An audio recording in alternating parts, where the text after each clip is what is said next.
মশলা ছাড়া পাকিস্তানি পেশোয়ারি ভিপ রেসিপি। তো আমি সেখানে পাকিস্তানি রেসিপিটা দেখেছিলাম, তারা ভিপ মানে গরুর মাংস দিয়ে রান্না করতে। তো খালাম্মারা থুক্কু, আমি সেই গরুর মাংস পাবো কোথায়? তো যাই হোক, এখানে আমি বাটাবাটি করে নিলাম কিছু হাতের মশলা। তো আমি এখানে ইন্ট্রোডিক্স সব দিয়ে দিচ্ছি। পেঁয়াজটাকে আস্তে আস্তে রেখেছিলাম, সাথে কাঁচা মরিচ আর আদা বেটে নিয়েছিলাম মিহি করে। এখানে তাদের রেসিপিটার মধ্যে মশলা না দিলেও আমি তো হচ্ছি বাংলাদেশি, এই রেসিপিটার মধ্যে তারা হলুদ মরিচ কিছুই ব্যবহার করেনি, শুধু সাদা রান্না করেছে। আমরা যখন বাঙালি, তো আমাদের স্টাইলে এখন চলবে পেশোয়ারি ভিপ।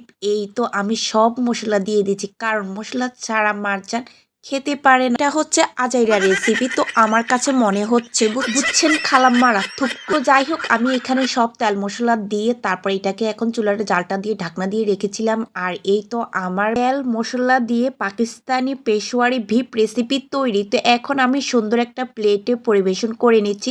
তোমরা চাইলে সেভাবেও করে খেতে পারো। তো আমি যেহেতু বাংলাদেশি, আমি আমার মতো এই রেসিপিটা তৈরি করলাম। ঠিক আছে খালাম্মনিরা, তো মজার মজার পাকিস্তানি পেশোয়ারি ভিপ রেসিপি তৈরি। তো মজার মজার খেতে চলে যাচ্ছে।